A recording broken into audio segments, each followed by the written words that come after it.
Hello, and welcome back to The Lost and Found. Today I'm recording from outside next to my favorite tree of all time, looking up at the moon, which is not full yet, but it's almost full. We have about 3 days until the full moon in Scorpio, and I'm somebody who loves the cycles of the moon and all of that, so I'm definitely feeling it.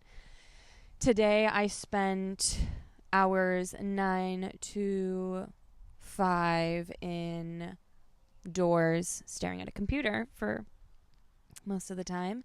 And then my friend who I was working with said, why don't we go outside and just we need fresh air, we need to defrost, whatever. I was a little hesitant. I don't know why, but I was a little hesitant because I wanted to defrost, but I had my laptop and stuff, whatever. Decide, let's go outside, prop my laptop up to continue working. And then I looked up and there was just so much green all around me and so much green beneath me, surrounded by green. And I felt this sense of complete peace.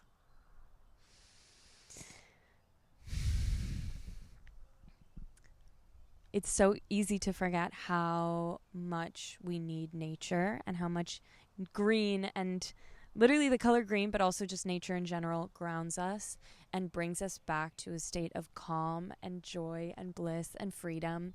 And even though I had just spent all of these hours on my computer, I'm outside now. It's 5 p.m. and I still have at least 2-3 hours of daylight. And this greenery. It's just beautiful, perfect magic. So I decided today I'm going to record an episode about how nature really brings you back to your roots and how whatever you're going through in life, nature is many times the solution. Even if you don't think so, even if you're not a big nature person, even if that seems like a very easy solution to your problems, sometimes the easiest solution is the right solution. Sometimes just being outside and putting your feet in the grass is the right solution. And when I used to live in New York, I lost touch with this. I actually kind of regained touch with this after I left New York and I moved back to Florida. And I was doing very, very poorly mentally. And my therapist would tell me, just wake up and immediately go outside and put your feet in the grass. Don't do anything else, nothing else. Just immediately, as soon as you wake up, 8 a.m., go downstairs, go outside, and put your bare feet in the grass. And just do this every single day. And I thought, that's not going to do anything. That's not going to change me. That's not whatever. But then I created this habit. And now I realize, wow, it really does do something to take those socks off, put your feet in the grass, sometimes put your hands in the grass too, sit in the grass and just be present. I also have this beautiful view of the lake right here and I see a duck. It's just beautiful. It reminds you how small you are. And in New York City, I didn't have as much nature. Of course, you have Central Park, you have Prospect Park, you have parks, you have options. There's never no options. And to make excuses is just that, to make excuses. You can make it happen. You can make nature happen. But because I was constantly being made so small by all of the people, all of the buildings, I didn't think that it was really necessary to go. I didn't have the time, and I didn't really think it was necessary, or I don't know.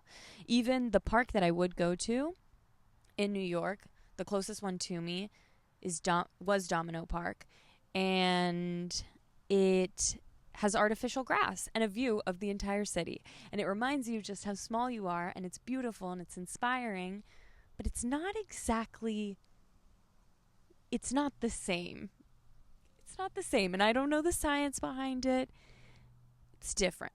One makes you feel small and humbled and grounded in a very different way than just stepping outside in any pit of grass that you have, putting your bare feet there. And sometimes I even say walking around barefoot is better than just immediately putting your shoes on and kind of getting your day started and running out the door, giving yourself time to ground and just be present. I literally, like, when I put my feet down, I try very hard to separate all of my toes and feel the ground as much as possible and remind myself where my roots are and that my roots are literally in the ground. And yeah, when I was last in New York, it's New York City, so there's always a lot going on. And I was in Manhattan, and I was meeting up with my cousin. And I told him, as we're walking through the city, is there any way we can please go to Central Park? And that was the plan. We were going to go to Central Park. And things happen. Time gets away from you. The sun's going down. And it happened that we were like, oh, we're not going to go to the park. We don't have time. And I told him, I need to go to the park. I said, I need to go to the park, and I need to put my feet in the park. I need it. And and he was like, okay, there's a little park we can go to. Like, maybe it's not Central Park, but it's a park. I'm like, that's fine. If I can put my feet in the grass, that's good enough for me. So that's what I did. I went there, and it's this random little park. And he was like, is this good enough? And I'm like, this is good enough. Kicked my shoes off, took my socks off, and I just put my feet in the grass. And I felt it, and it just, maybe it's just all in my head. I don't think that it is, because I know that there are scientific explanations for how nature and being with it and actually touching it and giving your stress, anxieties, your whatever back to the earth. There's evidence that this actually works. And for me, it's like, I am building up tension just being in this city for 1 week, and I need to release it because this is a practice that I have created for myself outside of New York. And for me to be okay in New York, I have to continue this process. And it's not just in New York, but it's everywhere. The thing is that in other places that aren't New York, it's sometimes a little bit easier.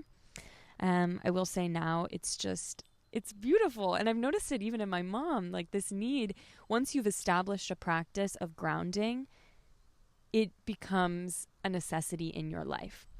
And it's a necessity in everybody's life, but once you know the difference between being grounded in the earth and feeling the earth and just giving all of your stress and all of your anxieties and every single thought and pressure and obligation back to the earth, once you create that practice, you don't get so comfortable just staying out of it. So I've noticed this even in my mom, because my mom and I do yoga together. We go to the same studio. We've both established a very consistent yoga practice. And my mom and I, we were in Barcelona recently, and there's the beach in Barcelona. Barcelona, I wouldn't say the beach is necessarily, like my aunt was telling us that the beach isn't real sand, like this isn't real, whatever. My mom and I looked at each other and were like, we don't care. We need to take our shoes off and put our feet in the sand.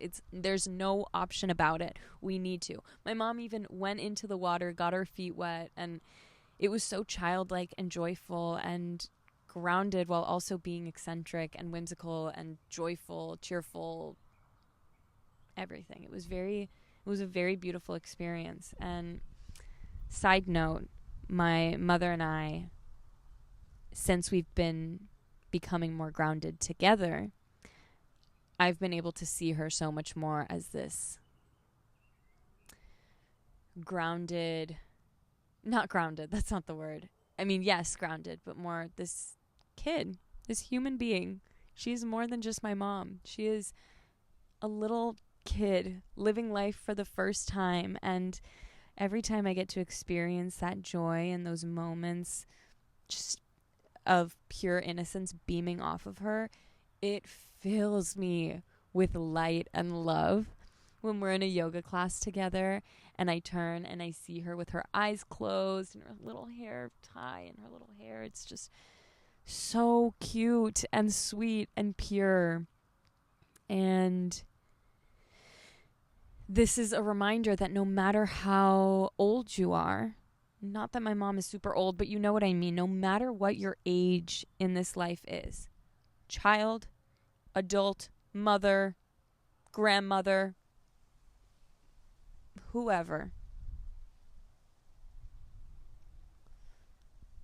grounding and coming back to this magic that is the earth and us, and the fact that we are all connected, we are all one.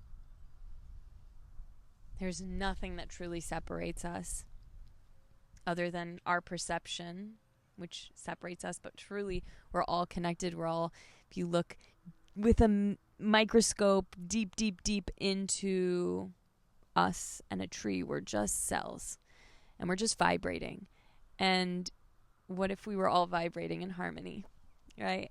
And if we're vibrating in harmony, then we're living with the flow, we're living with the magic, we're living with the joy. And the most beautiful part about life is being able to embody that magic, feel the magic, and then exude it out to others, like my mom does to me, or like I do to others. And that's why when I was back in New York, a place where I had lost myself mentally because I was not there physically, because I did not have this grounding practice, I said, I need to do this. I need to continue this grounding practice here so I can not only be there for myself, but so I can be there for others. So I can show up to my cousin being my full, most grounded self. And of course, this is something that perhaps later in my life I'll be able to do it without needing to take him to a park. But in me, it felt necessary in that moment to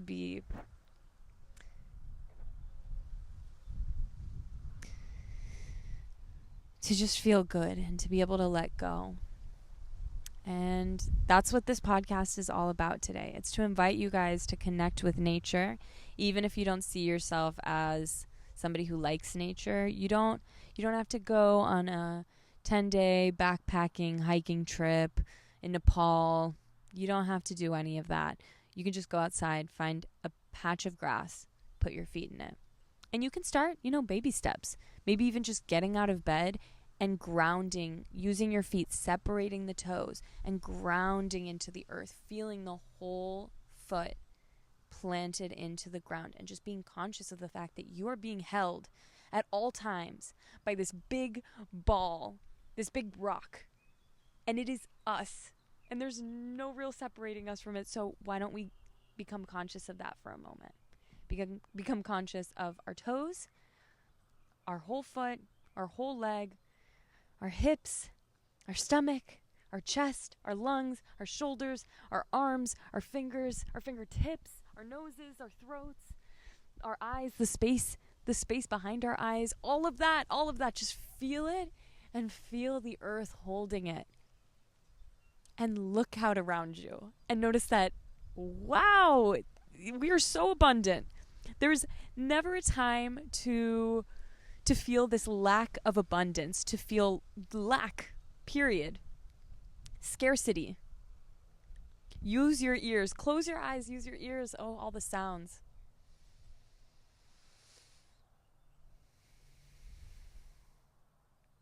An abundance of sounds.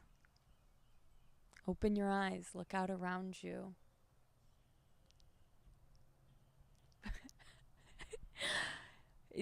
It's incredible. There's so much happening. And if you really open your eyes, you notice that everything is waving at you. Everything is here with you. And everything just wants to be acknowledged, right? Just like you want to be acknowledged.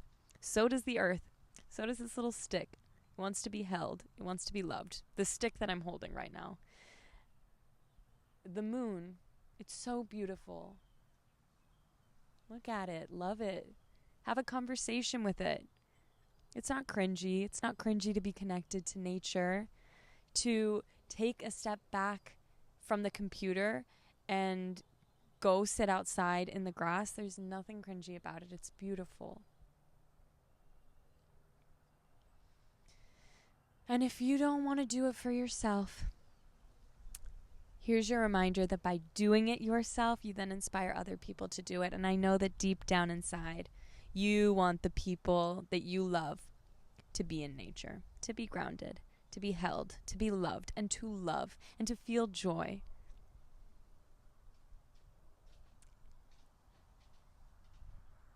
Okay, I'm going to wrap this up by saying life is a big juxtaposition.